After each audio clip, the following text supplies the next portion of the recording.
Assalamualaikum warahmatullahi wabarakatuh. Apa kabar semua?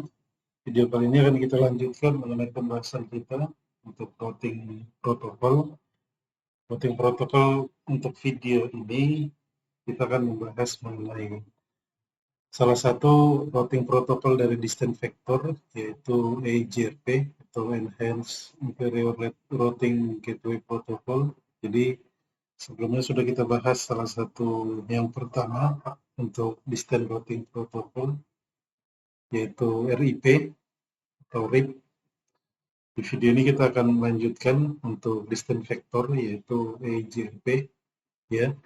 Nah, sebelum kita bahas lebih lanjut mengenai konsep penerapan dan implementasinya dari EIGRP ini, di sini saya akan memperkenalkan dulu untuk evolusi dari EIGRP ini. Jadi sejak tahun 1992 untuk EIGRP ini dibuat ya oleh Cisco ya sejak tahun 1992 dan merupakan proprietary atau kepemilikan dari Cisco ya. Jadi ketika berbicara mengenai proprietary, jadi hanya produk Cisco yang bisa menggunakan untuk EIGRP ini ya.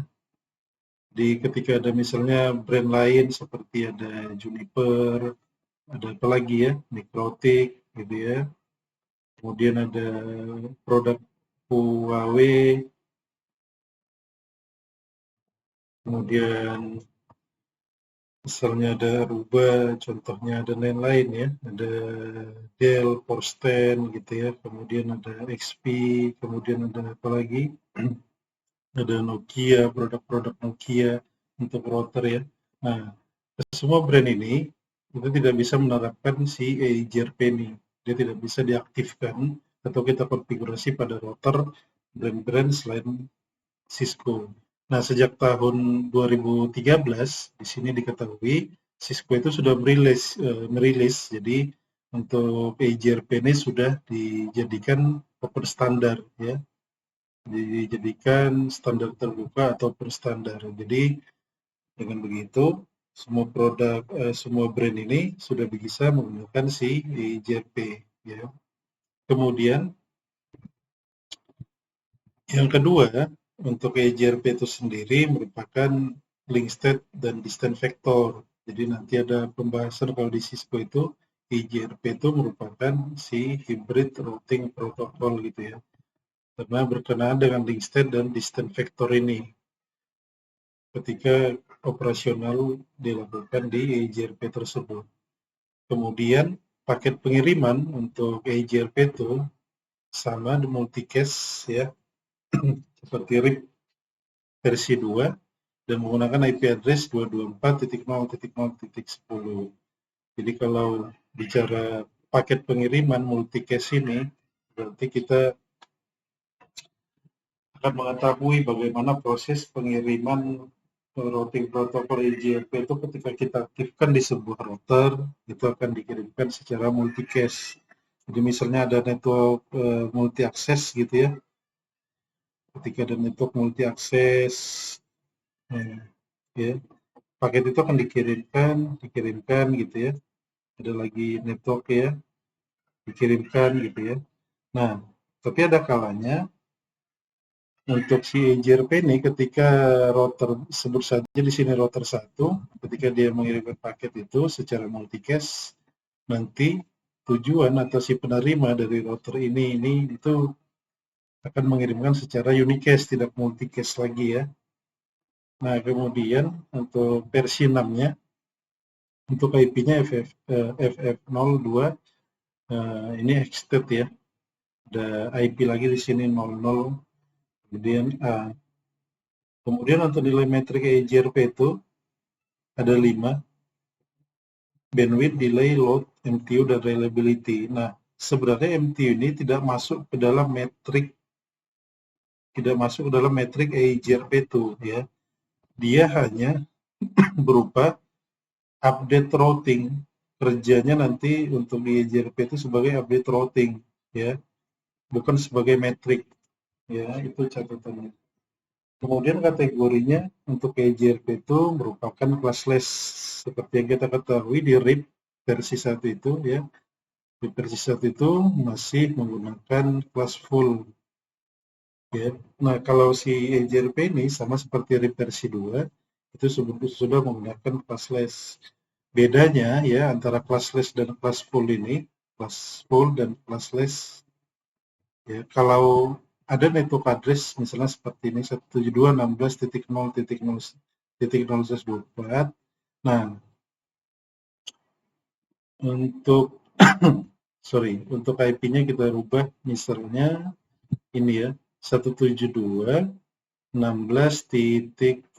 Di sini saya buat .8.0/24 ya. Nah, kalau class full untuk network address ini ya, untuk network address ini ya, itu yang akan dicatatkannya adalah IP class full-nya. Jadi misalnya 172 ini masuk kategorinya kelas B. Jadi nanti dicatatkannya 172.16.0.0.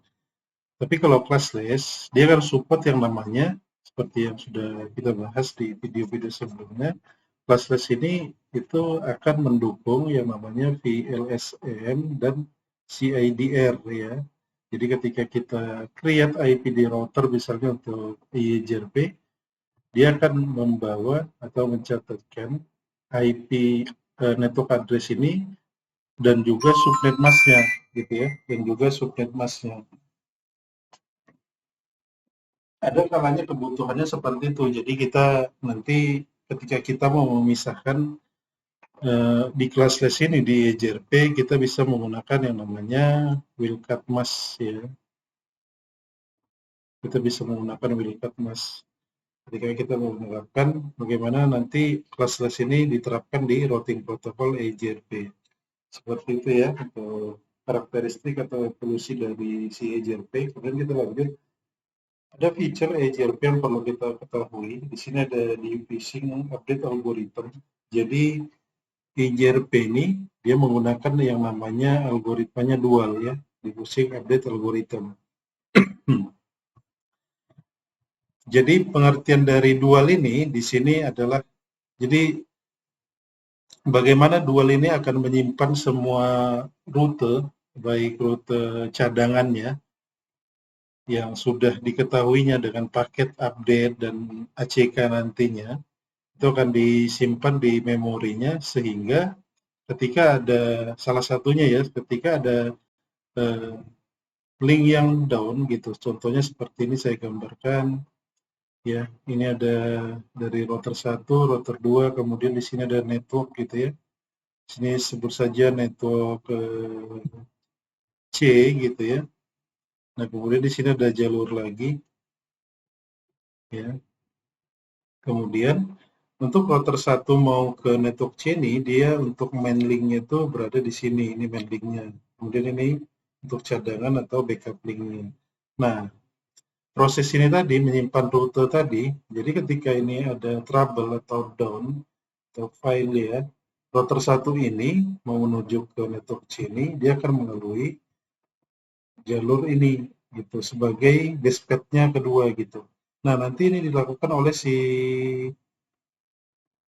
algoritma dual ini secara otomatis ketika sudah kita aktifkan di router ini yang namanya EJRP gitu ya. Itu secara otomatis sudah dilakukan oleh algoritma dual itu nantinya. Nah, ini ada nanti kita bahas ini di video selanjutnya, bagaimana penerapan dual dan konsep dari dual ini ya. Nah, kemudian establish neighbor adjacencies di sini berkaitan dengan bagaimana nanti router itu akan mengetahui, ini saya hapus dulu ya. Jadi bagaimana nanti router itu akan mengetahui router lawan atau router neighbor atau router yang terhubung langsung dengan router tersebut untuk membentuk yang namanya nanti adjacencies ini ya, pertemanan. Contoh sederhananya seperti ini ada router 1 gitu ya, kemudian ini ada router 2. Ini ada router 2. Ya, bagaimana nanti untuk proses EJRP ini pertama sekali, EJRP akan mengirimkan yang namanya paket hello. Paket hello ini berupa nanti ada isinya berupa router ID ya, router ID juga untuk paket hello ini isi. Nah, kemudian router 2 ini ketika sudah kita aktifkan EIGRP juga, setelah menerima router 1 tadi sudah kita aktifkan ya EIGRP ini, jadi router si 2 ini juga kita aktifkan EIGRP ini. Jadi ketika router 2 ini membalas pesan hello dari router 1, ya, dikirim juga oleh router 2 paket hello gitu. Terbentuklah yang namanya adjacency sini gitu ya. Jadi kalau nggak dikirimkan router 2, ini nggak akan terbentuk kalau di EIGRP gitu ya. Harus dikirimkan router 2 terlebih dahulu si hello-nya, baru terbentuk adjacency atau kedekatan atau pertemanan antara router 1 dan router 2. Konsepnya sampai selanjutnya, sampai banyak router pun seperti itu ya. Misalnya ada router di sini yang tidak terhubung langsung gitu ya. Ya, konsepnya seperti itu. Bagaimana nanti router ini misalnya saya sebut router 3, ini router 4, ini router 5 gitu ya. Ketika ada network infrastruktur yang kita bangun, ini router 6. Nah, router 6 ini bagaimana mengetahui router 1 ini, itu akan diberitahu nanti oleh router 2 ke router 4. Router 4 akan memberitahu ke router 5, kemudian router 5 ke router 6. Ketika semua router ini kita aktifkan yang namanya routing protokol si BGP. Jadi pertama sekali paket yang dikirimkan itu adalah paket hello ini tadi gitu ya. Nah, reliable transfer protocol poin ketiga termasuk dalam feature si EIGRP. Jadi EIGRP ini menggunakan routing protokolnya adalah si RTP, Reliable Transport Protocol. Kalau protokol lain, routing protokol lain itu masih menggunakan TCP/IP gitu ya. Ini protokol secara umum, baik pada perangkat handphone, laptop yang kita gunakan masih menggunakan TCP/IP. Ya, TCP/IP ini sederhananya ini ya. Ada salah satunya nanti kalau kita belajar di komunikasi data atau di jaringan komputer itu belajar nanti protokol switch. Bagaimana protokol switch ini bisa, contohnya kita pengguna, kita bisa ya hubungan antara hardware dan software itu ya. Bagaimana kita bisa membuka aplikasi di handphone kita gitu ya. Handphone kita kan ada fisiknya, ada beberapa komponen di dalam handphone kita itu. Kemudian banyak aplikasi yang kita bisa akses seperti browser dan lain-lain ya, baik di laptop, di PC ya, di perangkat handphone. Nah, untuk si EIGRP dia menggunakan protokolnya itu ini Reliable Transport Protocol, sehingga nanti bisa mendukung antara TCP dan UDP gitu ya. Beda dengan TCP dan IP. Ini nanti bisa dikombinasikan ya, kombinasi ini nantinya. Jadi kita harus ketahui juga protokol lain selain TCP dan IP ini, karena ada yang lain lagi ya. Ada protokol untuk Mac yang diciptakan Apple gitu ya. Ada protokol novel untuk sistem operasi saya lupa sistem operasi untuk novel ini intinya ya. Nah itu, jadi si EIGRP dia menggunakan protokolnya TCP dan UDP, ini nanti akan dikombinasikan antara TCP dan UDP. Nanti ada istilah di EIGRP itu reliable dan unreliable gitu ya, karena dia menggunakan RPP ini. Nah kemudian di sini equal and unequal password balancing. Jadi nanti kita bahas ini di konsep dualnya ya, untuk equal dan unequal password balancing ini. Jadi dia akan menyeimbangkan beban traffic gitu ya. Ketika kita punya router di sini untuk workstation kita, kemudian kita ada menyewa misalnya di sini provider gitu ya, ini provider 1, ini provider 2 gitu ya. Nah beban di sini dan di sini, misalnya ada yang kita lewatkan itu sekitar 150 Mbps gitu contohnya. Nah di sini bisa dibagi dua, di sini 75 Mbps, ini ilustrasinya ya. Ini 75 Mbps. Dan juga ini berfungsi nanti sebagai failover link gitu. Jadi ketika di down, secara otomatis switch over ke link ya ada pada router yang kita create ini. Jadi ketika ini down, aktif di sini switch over ke jalur 2 gitu ya, untuk load balancing yang dimaksud di sini ya. Jadi bagaimana kita nanti atau administrator jaringan atau profesional jaringan itu mereka bisa mendistribusikan trafficnya ya di infrastruktur jaringan mereka yang mungkin kompleks atau secara luas ya. Nah, selanjutnya kita lanjutkan. Jadi tipenya si EJRP ini, jadi ada pertama itu ada hello ya. Kemudian yang kedua itu nanti ada update. Ketiga itu nanti namanya ada acknowledgement ya ini. Nah, yang keempat itu nanti ada namanya query dan yang kelima itu ada replay. Nah, di sini saya samarikan ya. Yang pertama itu ya paketnya itu ada hello ya. Yang kedua itu ada update. Yang ketiga itu ada acknowledgement atau ACK. Yang keempat itu ada query. Yang kelima itu ada replay ya. Nah, kelima update inilah nilai penyusun metrik untuk si EJRP. Penyusun metrik ya, penyusun metrik untuk si EJRP. Untuk apa nilai penyusun metrik ini? Disinilah nanti dia mencari best path-nya gitu, jalur terbaiknya. Bagaimana network itu akan terlebih dahulu convergen dulu, establish ya,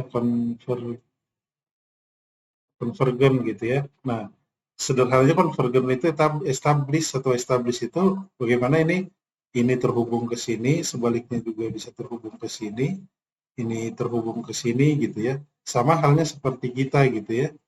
Sama seperti kita, saya ibaratkan di sini contohnya ya. Saya kosongkan aja ini di sini. Jadi kita misalnya sembari juga ini saya menjelaskan untuk apa sih routing protokol itu ketika kita terapkan gitu ya. Saya jelaskan di sini. Jadi kita di rumah kita itu kita nyewa provider gitu ya. Sebut saja provider A gitu ya. Banyak provider di Indonesia ini. Nah, ini perangkat si provider misalnya modem, kalau dulu modem DSL, kalau sekarang modem ini ya, modem FTTX, FTTH-nya, FTTX ya. Ada banyak FTTH, to home, to building gitu ya.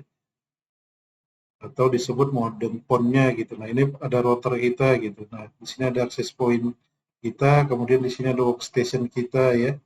Misalnya ada laptop gitu ya. Ada PC gitu ya. Gitu. Nah, kemudian si provider ini nanti akan mempunyai yang namanya network infrastruktur mereka gitu ya. Nah, istilah konvergen tadi nanti mengacu di sini global internet gitu ya. Global internet.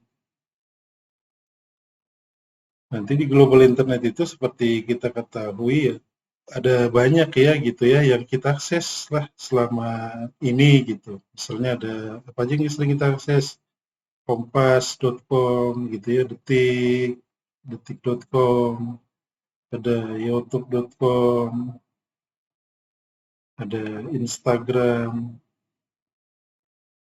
Nah, provider itu akan menerapkan misalnya di internal infrastruktur mereka, untuk EGP-nya mereka misalnya menerapkan si EJRPD gitu ya, di network mereka ini.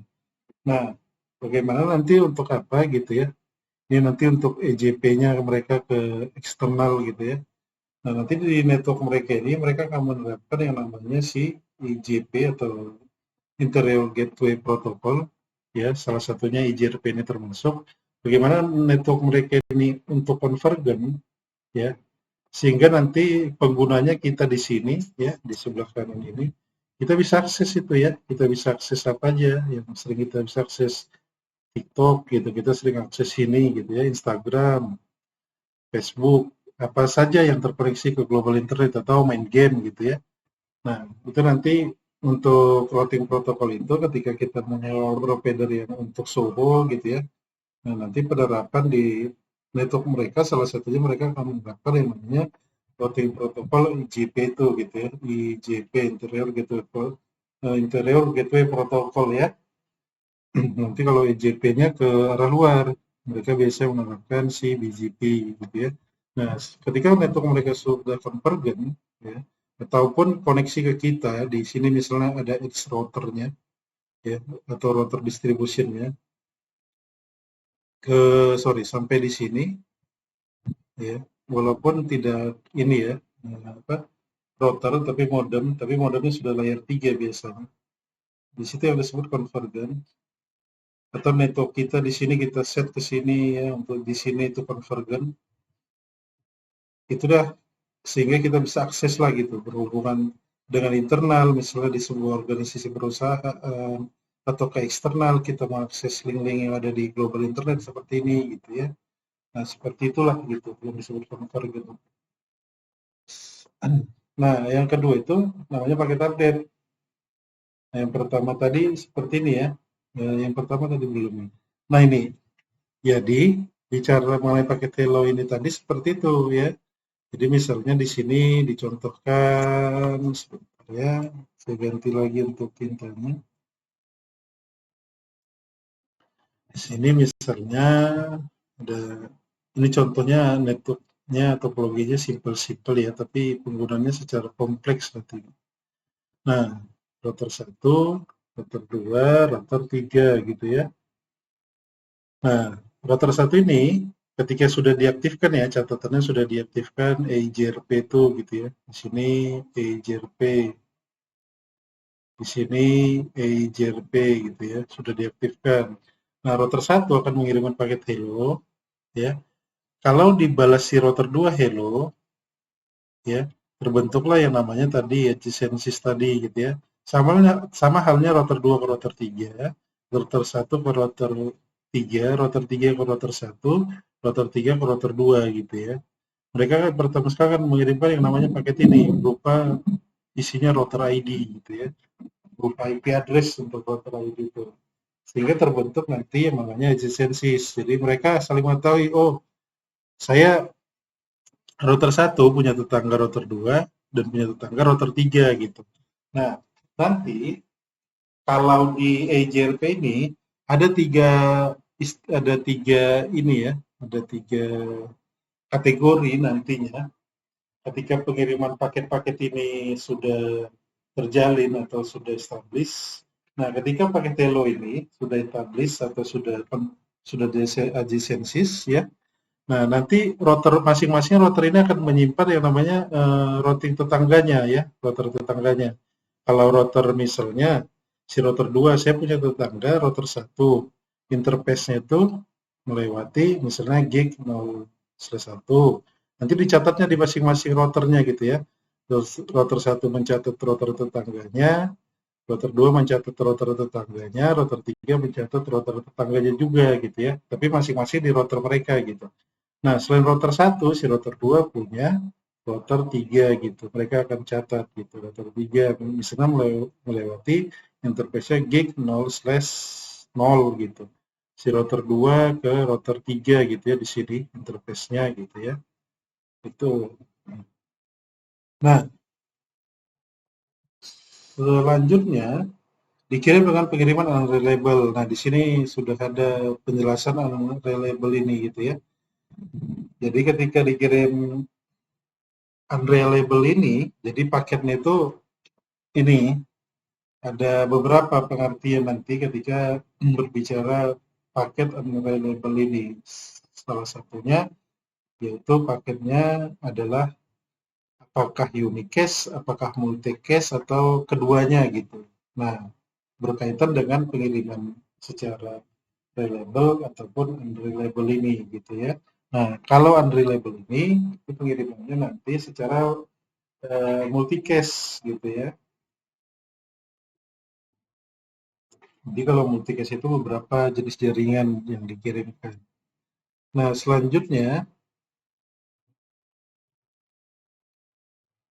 tipe dari EJRP itu ada paket update ya. Paket update ini dikirim lagi ke router tetangga ya. Kemudian paket update EJRP dikirim sebagai multicast saat dibutuhkan oleh banyak router atau sebagai unicast saat dibutuhkan oleh hanya satu router. Jadi itu pengertiannya. Yang pertama, EJRP mengirimkan update selanjutnya ke router tetangga. Jadi tadi setelah ini, setelah hello,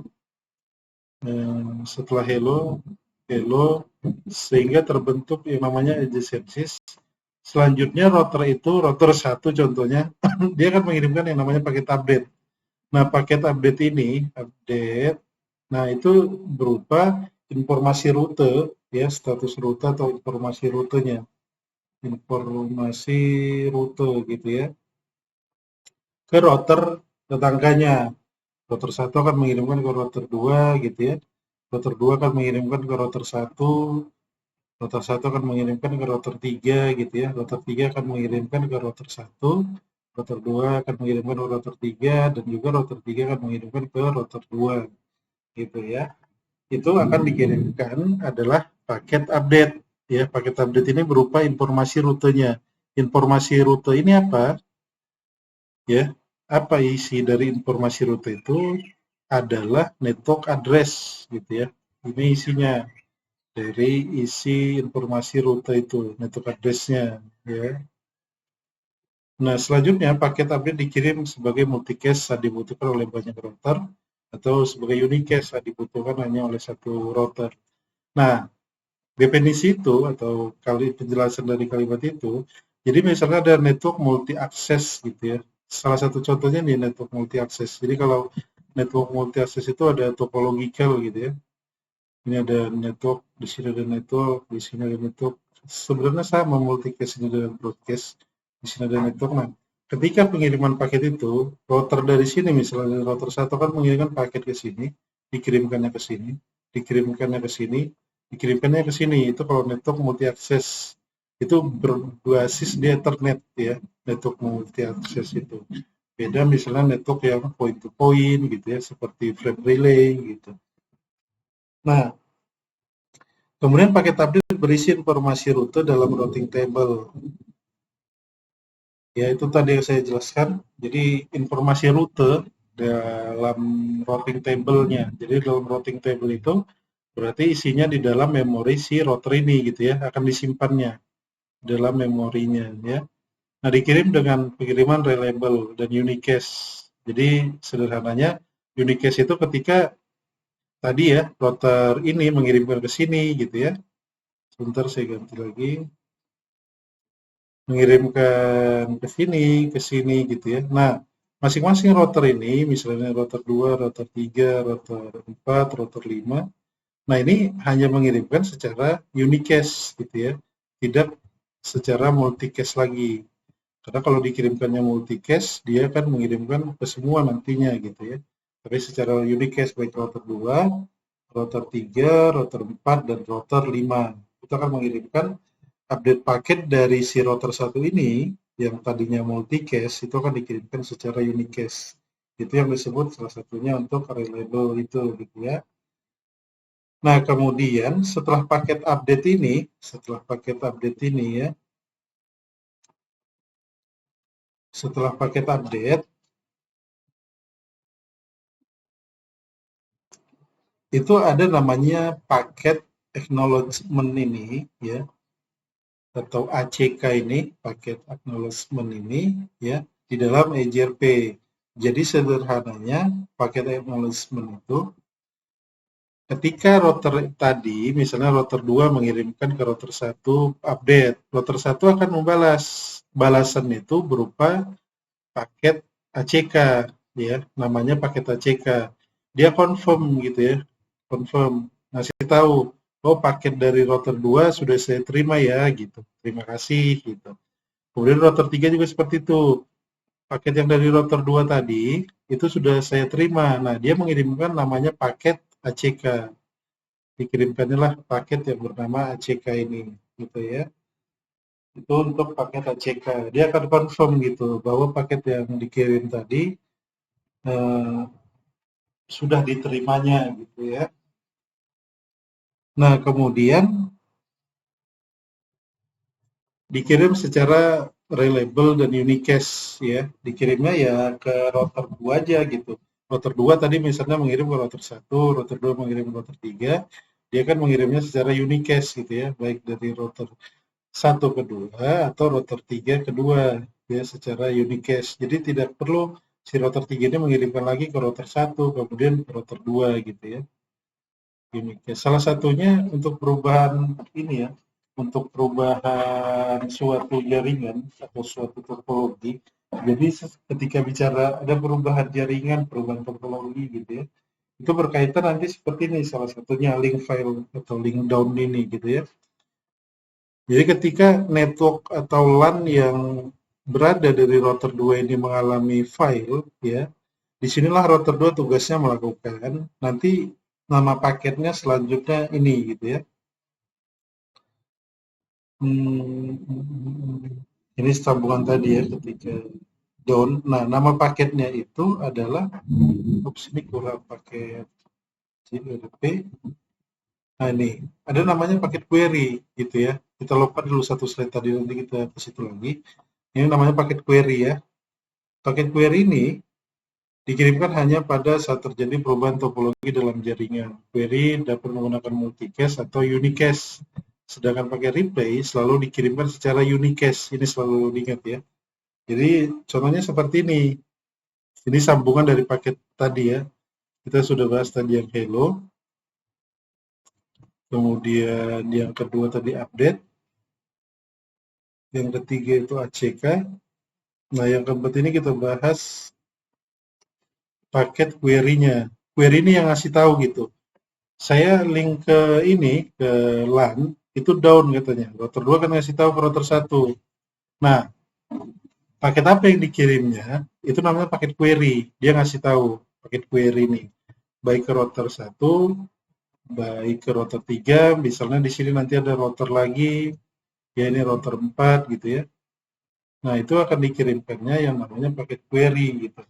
Nah, balasan untuk paket query ini adalah paket replay. Jadi nanti router 2 kan mengetahui misalnya di sini ada networknya ada 3 gitu ya, network yang terhubung langsung atau tetangganya. Saya punya router 1 sebagai tetangga, router 3 sebagai tetangga, router 4 sebagai tetangga. Itu tetangganya diketahuinya tadi setelah ada adjacencies dari pengiriman paket hello ya. Nah, itu akan dikirimkannya secara multicast. Secara multicast itu artinya pakai IP-nya tadi ini ya. Kalau broadcast itu kan IP-nya ini gitu ya. Sebentar ya. Nah, kalau multicast itu IP-nya ini ya. Sorry, broadcast itu IP-nya ini gitu ya. Nah, kalau multicast itu IP-nya ini gitu ya. Ini dikirimkannya ke router 1, router 3, dan router 4. Nah, paket balasan confirm-nya si router 1, router 3, dan router 4 itu mengirimkan yang namanya paket replay ke router 2. Ya, saya sudah terima sudah terima update-nya ya. Kalau link ke LAN router 2 down katanya gitu ya. Tapi misalnya ada lagi, misalnya ada link topologikalnya seperti ini gitu ya.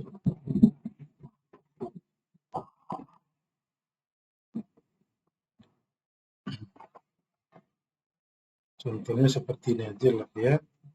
Ini ada router 1, tujuannya di sini ada network A gitu ya. Nah, ketika ini sudah adjacencies ya. Ini sudah adjacencies gitu ya catatannya. Ketika ini down, jalur utama misalnya down ya. Jalur utama down gitu ya.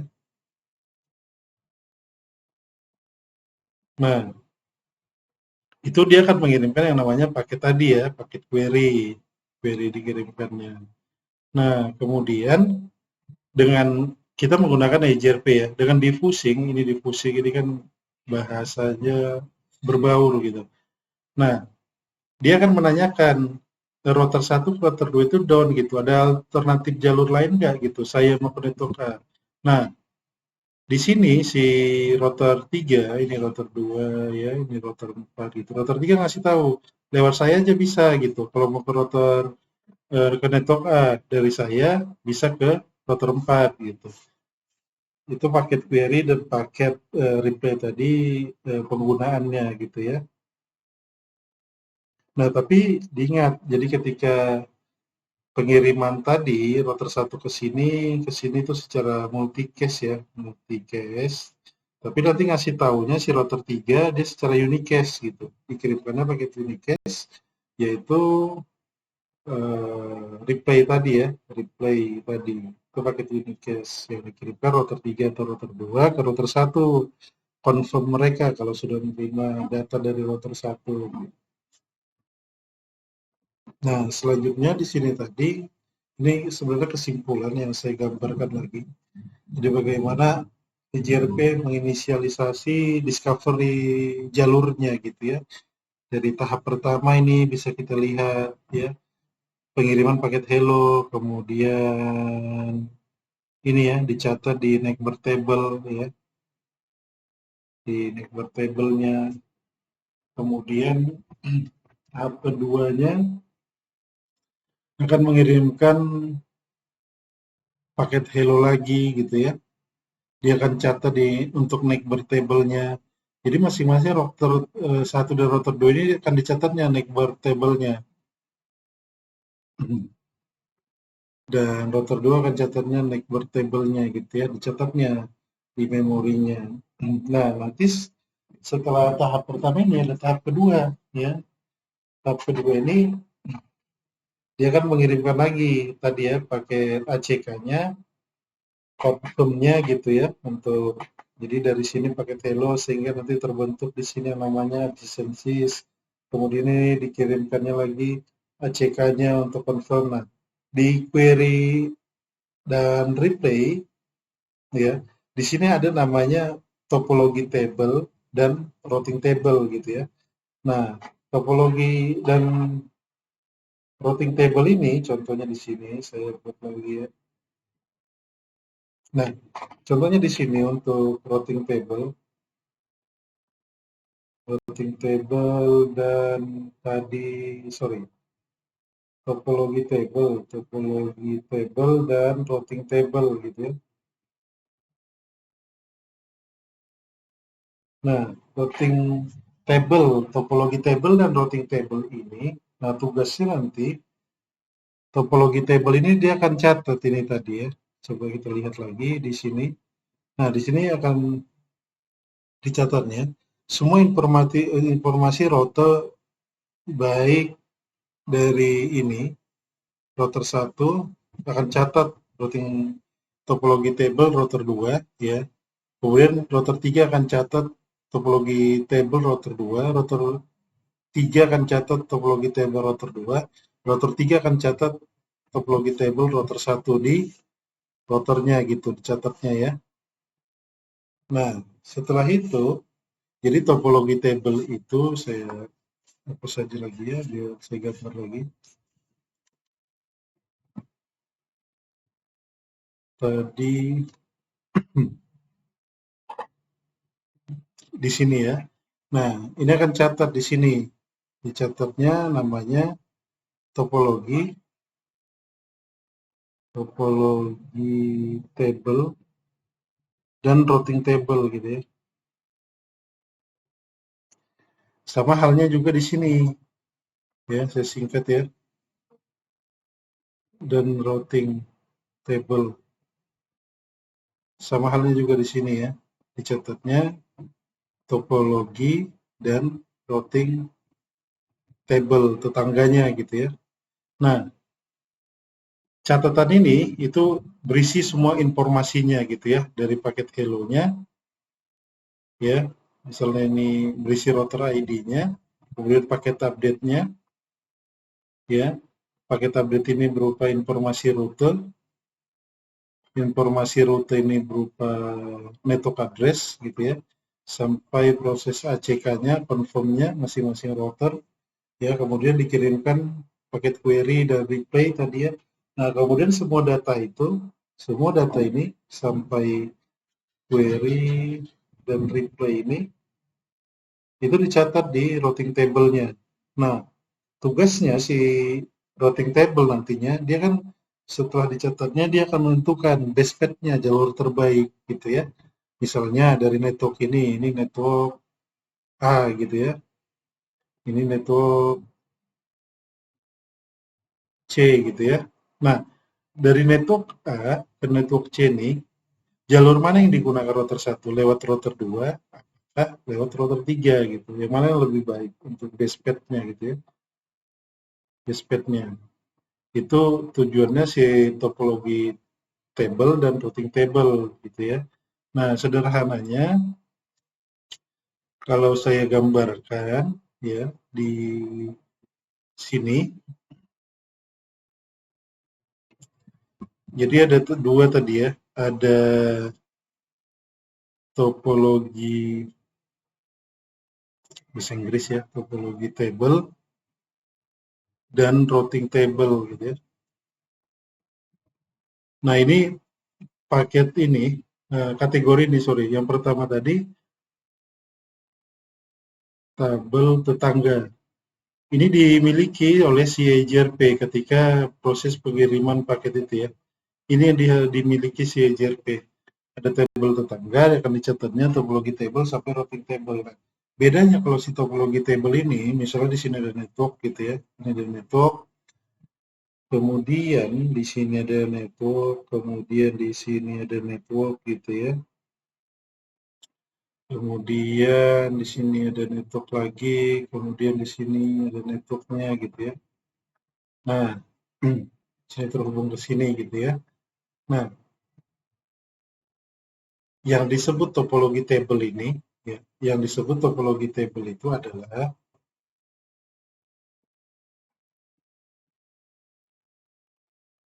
sebentar ya, saya geser ini. Nah, kita lanjut. Yang disebut topologi table itu adalah alternatif jalurnya. Ini router 1 ya, ini router 2, ini router 3 sebut saja, router 3, ini router 3 ya, sorry. Ini router 4, ini network misalnya A gitu ya. Nah, yang disebut topologi table itu adalah alternatif jalurnya. Alternatif jalur gitu ya. Nah, router 1 mau ke network A, itu dia akan lewat ini atau lewat ini gitu ya. Itu alternatif jalur atau yang disebut topologi table seperti map lah, sebuah peta gitu ya. Nah, kalau routing table itu misalnya ada jalur lagi di sini, saya tambah satu lagi ya.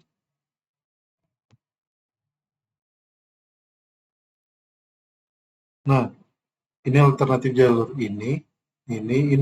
Router 1 mau ke network A ini, itu bisa lewat ini, bisa lewat ini, bisa lewat ini gitu. Itu topologi table. Tapi kalau routing table, dia adalah best path-nya gitu ya. Jalur terbaik.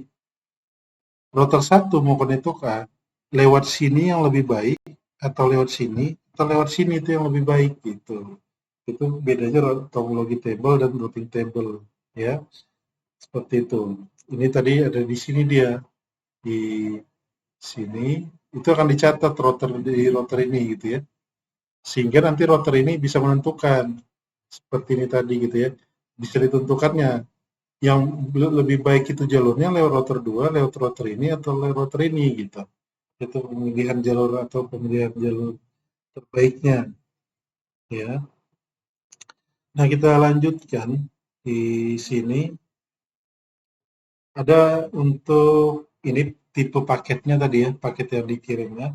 Nah, di sini kita bicara metriknya gitu ya, metriknya. Nah, kalau bicara metrik di EJRP ini, nilai penyusun metriknya itu, tadi saya sebutkan nilai penyusun metrik atau apa? Nah, nilai penyusun metriknya itu ini ya. Sorry, ini kayaknya ada keliru tadi di atas. Yang nilai penyusun metriknya itu adalah ini ya. Nilai penyusun metrik dari EIGRP itu atau EIGRP ya, itu ada ini saya sebut tadi ya, lupa saya. Iya benar. Nah, ini tidak kita bahas secara detail nanti ya. Karena dia tidak termasuk sebenarnya, tapi ada beberapa bahasan yang memasukkan MT itu sebagai nilai metrik, tapi theoretical dari konsep Cisco, dia hanya bandwidth, delay, load, dan reliability. Nah, yang pertama kita bahas nilai penyusun metrik. Jadi seperti saya sebutkan tadi, nilai penyusun metrik ini yang menentukan sekali untuk algoritma dual ketika diterapkan di EJRP. Bagaimana dia tujuannya dari si siapa si metrik ini, bagaimana router itu mencari jalur terbaiknya gitu ya, best path-nya dari paket-paket yang sudah dikirimkan tadi. Nah, yang pertama itu kita bahasnya mengenai bandwidth. Bandwidth itu analoginya adalah lebar jalan gitu ya, lebar jalan. Nah, definisinya di sini adalah bandwidth dengan nilai maksimum di antara semua outgoing interface perangkat di sepanjang jalur dari sumber ke tujuan dalam mengirimkan data per second atau per detik. Jadi bandwidth paling kecil di antara semua interface keluar atau outgoing interface itu di sepanjang jalur dari sumber ke tujuan. Nah, jadi ketika ada network seperti ini gitu ya, arti dari kata-kata kalimat itu gitu ya. Ini saya gambarkan. Seperti ini ada network gitu. Nah, ketika kita menghitung untuk metrik EIGRP ini, ya, kita akan menghitung berdasarkan bandwidth itu kita akan hitung berdasarkan interface keluarnya gitu ya. Interface keluarnya ini interface keluarnya, ini interface keluarnya gitu ya. Untuk labnya ini interface keluarnya gitu ya. Nah, berdasarkan interface ini. Nah, nilai yang terkecil, nilai yang terkecil atau nilai maksimum itu yang mana? Misalnya koneksi dari interface router satu ini, ya. Saya ganti dulu ya, sebentar, biar kelihatan.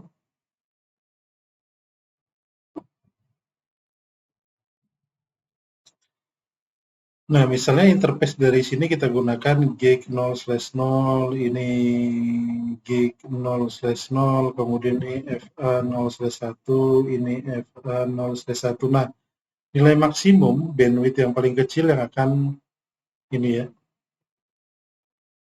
yang akan kita gunakan untuk menghitung nilai metrik. Nah, di antara interface yang saya gambarkan ini, router 1 ke router 2, kemudian router 3 ini, interface yang paling nilai maksimum adalah dari router 2 ke sini gitu. Nah, nilai inilah yang diambil, bandwidth ini. Nanti kita bisa lihat show IP interface.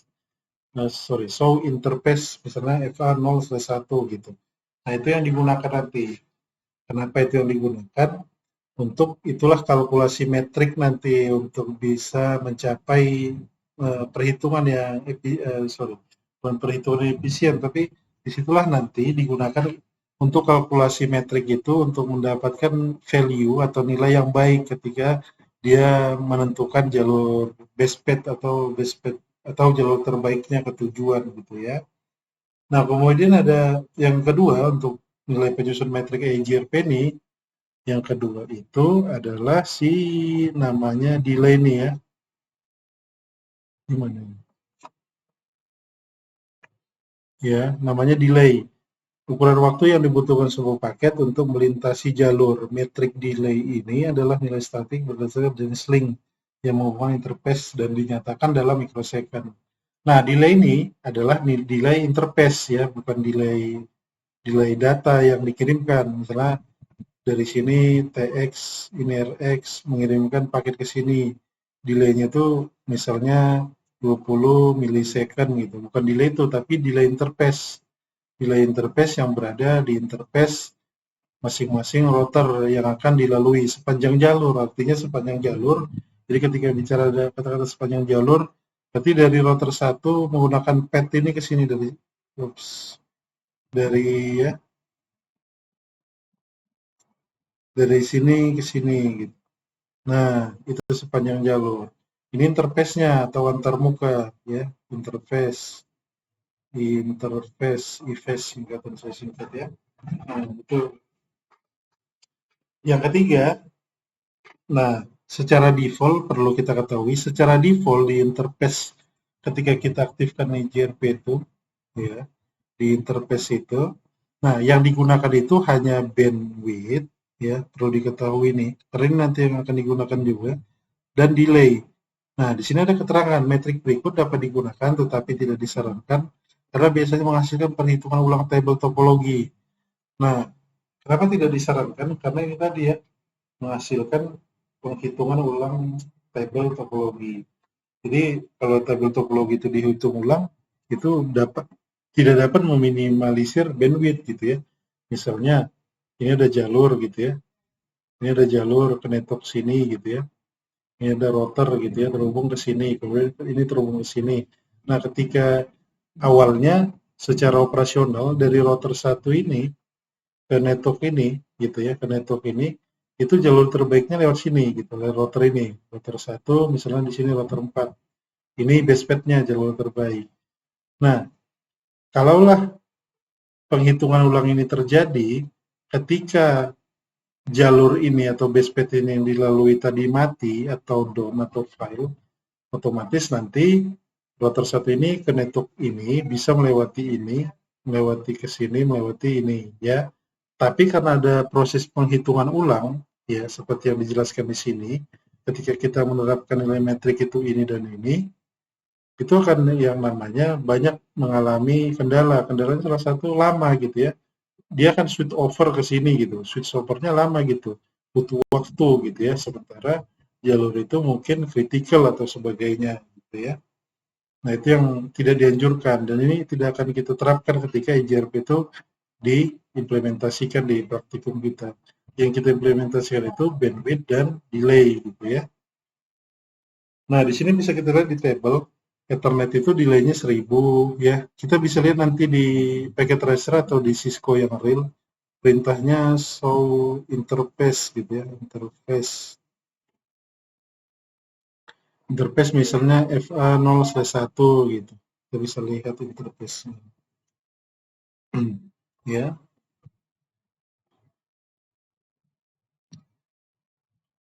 Nah, selanjutnya yang ketiga, metrik EJRP, ya masih yang ketiga ya. Jadi di sini kita akan menghitung nilai metriknya ya. Di sini saya jelaskan dulu. Jadi rumus metrik itu seperti ini, bisa dilihat ya. Ini summary-nya EJRP metrik 256 kali bandwidth tambah delay. Nah, tapi nanti kita membuat rumusnya itu metrik ya 256 ya buka kurung bandwidth di sepanjang jalur gitu ya. Ini nanti ada bandwidth ya, ini bandwidth 10 pangkat 7, kemudian bandwidth terkecil sepanjang rute. Tadi yang seperti saya jelaskan, di sepanjang rute misalnya dari router 1 ke router 2 gitu ya. Ini, misalnya ini ya, ini router 1, router 2, ini router 3. Nah, ini misalkan pakai gig, ini pakai fast Ethernet gitu, atau Ethernet gitu. Nah, yang dipilih itu ini yang disebut bandwidth terkecil sepanjang rute kbps gitu ya. Kemudian delay total sepanjang rute, nanti ini dibagi 10 gitu ya, dibagi 10 dalam microsecond. Jadi nanti rumusnya itu metrik ya sama dengan 256. Ini enggak ada lagi karena ini sudah ada. Oh sorry, ini aja yang kita buat, ini yang tidak ada ya. Nah, 256 ini nanti buka kurung 10 pangkat 7 dibagi bandwidth yang terkecil, bandwidth nilai terkecil ya. Nah, kemudian nanti ditambah delay ya, ini total delay-nya ya. Misalnya nanti yang mau kita hitung nilai terkecil kan ini tadi FA, dia pakai fast Ethernet. Berarti nanti delay yang kita hitung di sini nanti ada sigma gitu ya. Sigma delay. Coba saya hapus lagi biar nampak.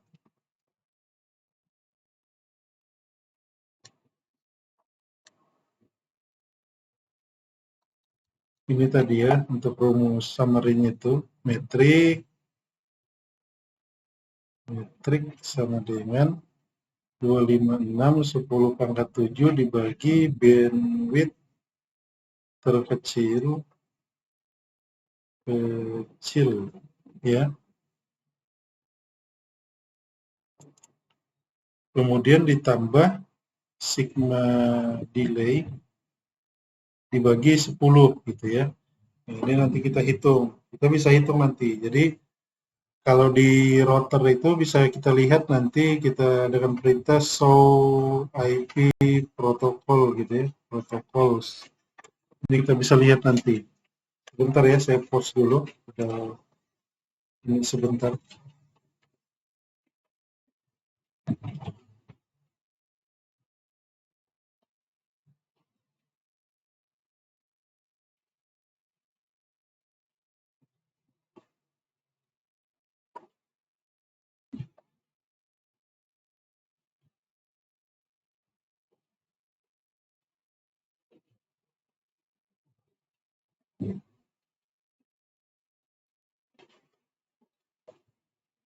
Nah, saya lanjutkan lagi ya.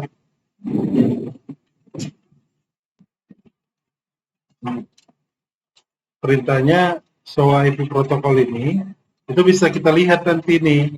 Jadi kita bisa lihat K1 itu adalah bandwidth. Value itu nilainya 1, load itu 0, delay itu 1, availability itu 00. Tapi yang kita pakai nanti K1 dan K3 gitu ya. Kita juga bisa merubah nilai-nilai ini 10100 ini bisa kita ubah gitu ya dengan perintah ini metric wake tos K1, K2, K3 berarti di sini misalnya kita ubah 00101 gitu. Nanti router yang terhubung langsung itu kita harus sesuaikan juga dengan nilai ini ketika kita rubah nilai metrik, tapi nilai defaultnya ada, tapi secara teoretikal ya untuk nilai tos atau wake metrik ini itu tidak bisa kita rubah, kita pakai yang default saja. Itu bisa kita lihat nanti di sini gitu ya. Ini K1 ini tadi metric wake ini dengan perintah show IP protocols. Ini kita terapkan misalnya EJRP-nya 991 ya. Ini K1 tadi adalah bandwidth, K0 itu load, K3 itu delay, ya K4, K5 itu adalah reliability ya. Reliability gitu ya. Bisa kita lihat ya. Ini kita verifikasi nilai K itu ketika di router gitu. Nah, selanjutnya akan kita bahas untuk video selanjutnya ya. Kita akan hitung ini. Jadi nanti kita buat kita alokasikan topologi untuk konfigurasi EJRP ini ya di paket tracer. Kemudian kita hitung ini untuk nilai metrik ini bagaimana kita hitung K1 sampai K5 itu. Tapi nanti yang kita gunakan adalah K1 dan K3. K1 ini adalah bandwidth, K3 ini adalah delay tadi ya. Delay ya. Ya, untuk video konsep penerapannya EJRP ini sampai sekian. Selanjutnya akan kita bahas untuk konfigurasinya dan bagaimana nanti kita akan menghitung dengan dan menerapkan dengan memiliki emas untuk di EJRP untuk menyatukan network dan subnetnya ya. Ketika proses pengiriman paket update-nya untuk classless ya di EJRP. Ya, cukup sekian. Terima kasih. Assalamualaikum warahmatullahi wabarakatuh.